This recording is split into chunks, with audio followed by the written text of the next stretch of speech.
So thanks for having me, first of all.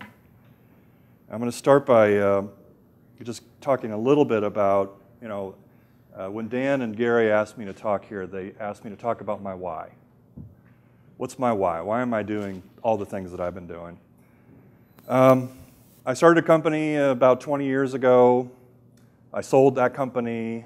Since then, I've been working with people to help them get better performance out of their companies, better performance out of their teams.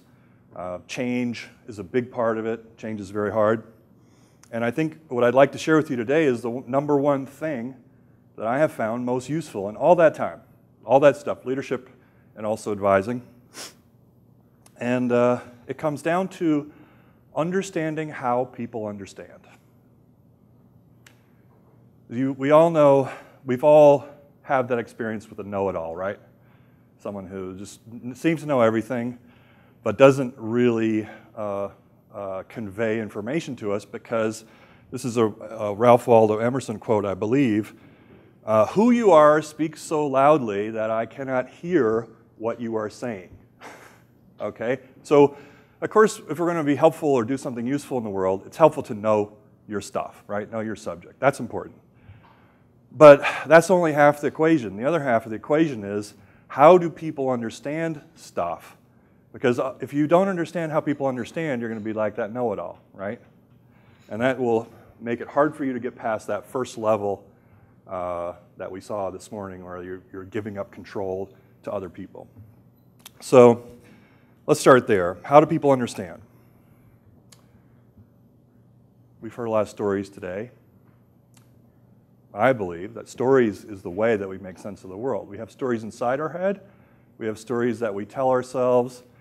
We have stories that we tell other people. We have stories that we tell ourselves about other people. Sometimes they're right, sometimes they're wrong, right? What is the basic structure of that story? A story is like a recipe you have in your head for how to deal with a situation. Situation comes up, this is what I do, or this is what you do, this is how you get successful at it. So components of a story, there's a hero, protagonist, that's you. There's a goal, something that you're trying to achieve, something that you want.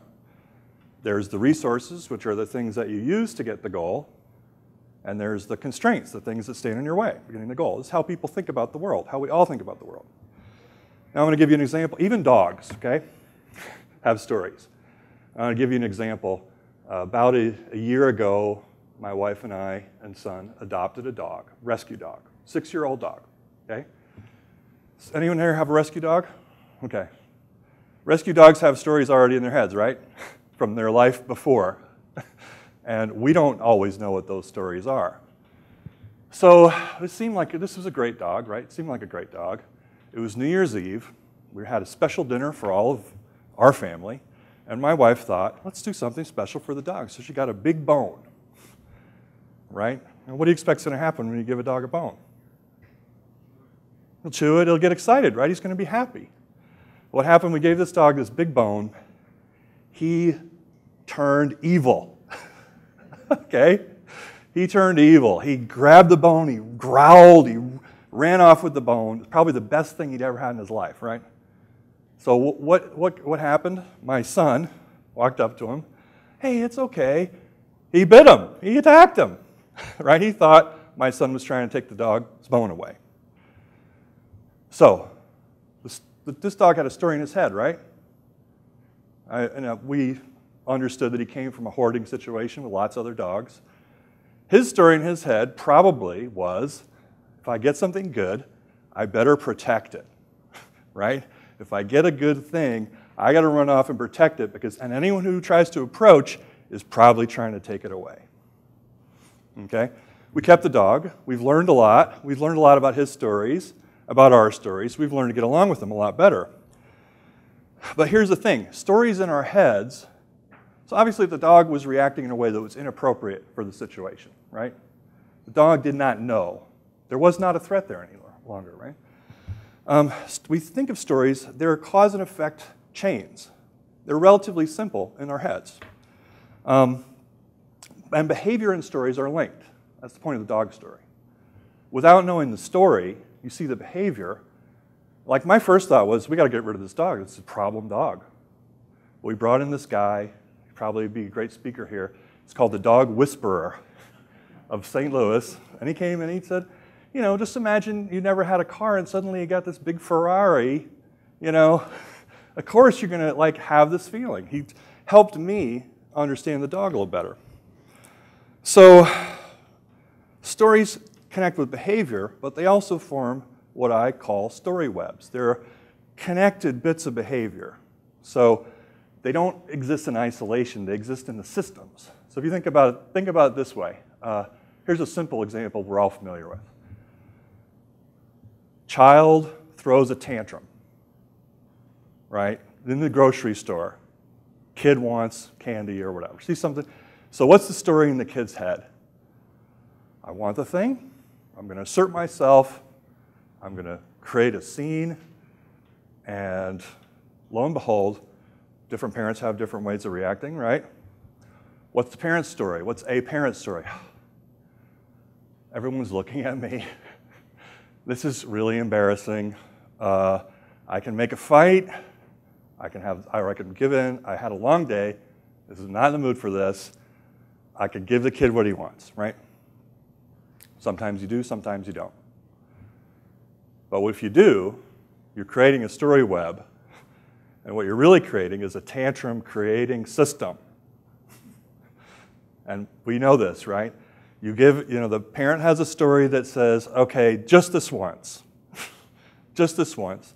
The kid has a story that's, I can just escalate this until I get what I want. I can throw myself on the ground and scream until I get what I want. And even though neither the kid nor the parent really wants a tantrum, that's not the goal for anyone, you develop over time these habits. And every human system, teams, companies, form collectively these habitual behaviors. Now, all these habits and behaviors form this story web.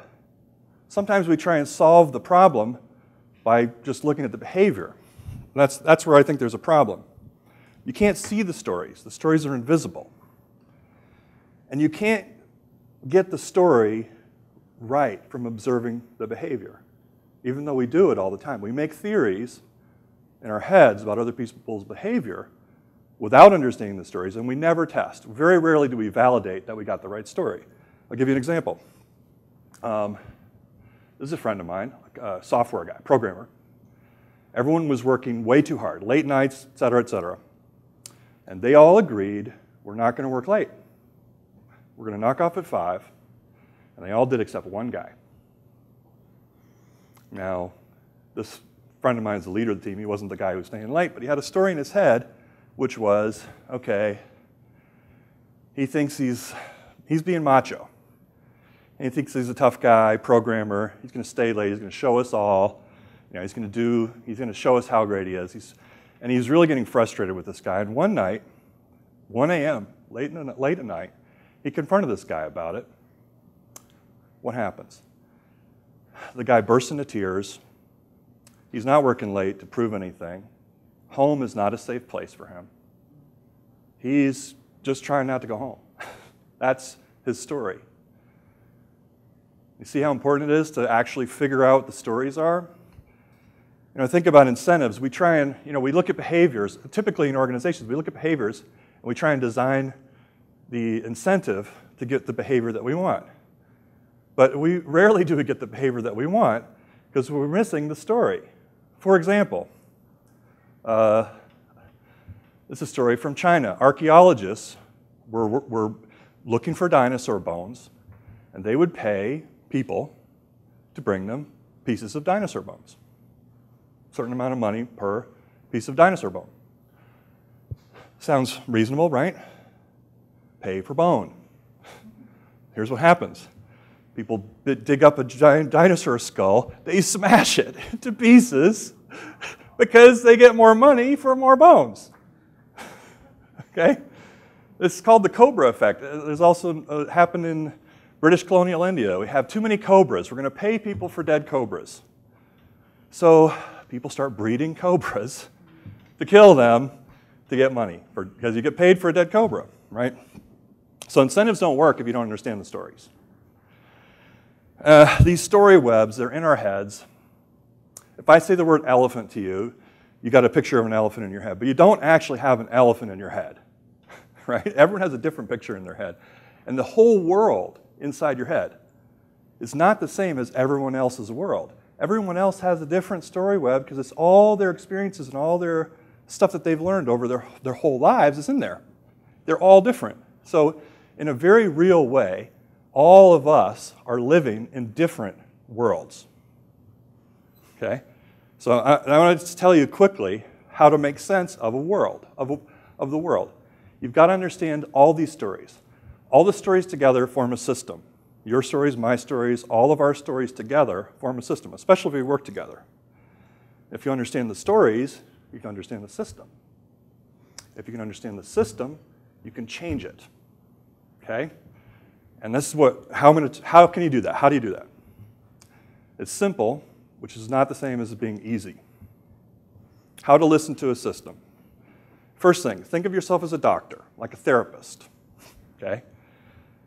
You first want to create safe space. That's the first and most important thing.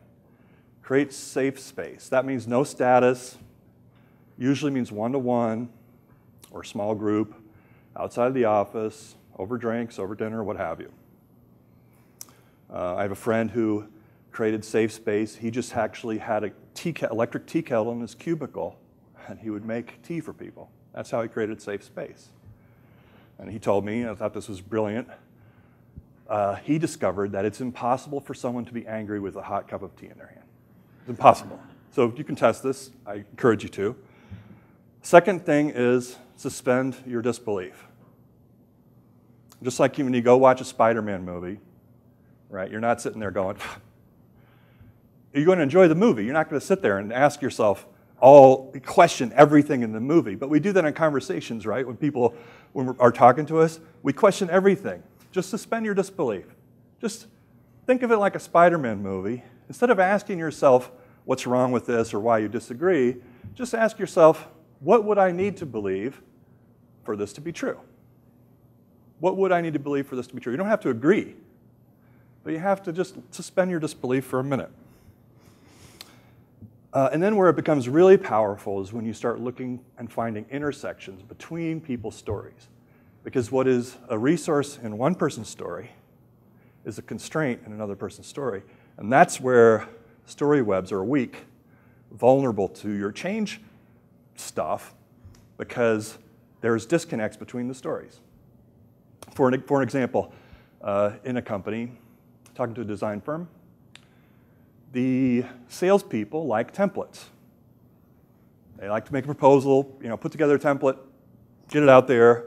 Templates make their job easier. So for salespeople, template is a resource. Then you get to make a little safe space and talk to a designer. What's the designer say? Well, to them, the template is a constraint. It's an obstacle, because as soon as that proposal gets approved, they get this thing, and it's got these assumptions in there that make it harder for them to solve a problem. So a template, or the idea of solving that problem, that's a really interesting space. That's a vulnerable space. So I started asking another question. There was one salesperson whose sales were 2.5 times everyone else's sales. Okay? So I asked him about the templates. I went to him and asked him about how does he organize. Well, he actually doesn't use templates. He is the one person in the whole company that does his proposals with designers together. 2.5 times the sales. So multiply that by, it's about $1 million difference over other salespeople. So you multiply that by 5 people on the sales team, that's $5 million. Or 4 million delta, right? Simply that one little intervention point can make that big of a, I'm not sure if it's made that big of a difference yet, but they're working on it. And the last thing is something I would call acting as if. And it's a way to do experiments in a system like this. Again, you're looking at the intersections between people's stories. Try acting as if something were true. You don't have to believe it's true. Act as if it were true. Act as if, for example, this is a story with my wife. She goes grocery shopping. She runs errands a lot. And I thought, well, how could I what would be I never go. She never even asked me to go because she knows that, you know, it's not something that I would want to do. But one day in the morning, I said, what are you doing today? She said, I'm going to go shopping. I'm going to go get some sandwiches, bring some sandwiches back. You want me to bring back a sandwich? I said, can I go with you? I mean, it blew her mind, okay? Really blew her mind. And I asked her later, because her face just lit up, of course, and I did go, and we had a great day, and it was a good thing for our relationship. Even though it was one small poke at the story web made a big difference to her, and it was a really easy thing for me to do. I asked her later about it, and she said, my first thought was, what did he do? He feels guilty about something. He did something wrong. All right, but this is just one small example of very simple actions that you can do. Act as if a different world were true. Small action as if a different world were true, and see what happens. Einstein once said, and this was right after the nuclear bomb was invented, he said, if we're going to survive, we need a new level of thinking, a new kind of thinking. And this is what I believe might be that new kind of thinking. Learning to see the story web instead of your own, bringing always your own point of view and always getting into arguments and debates like we seem to do so often. Look at the story web, look for its vulnerable points, and see if you can poke at them a little bit. Thanks.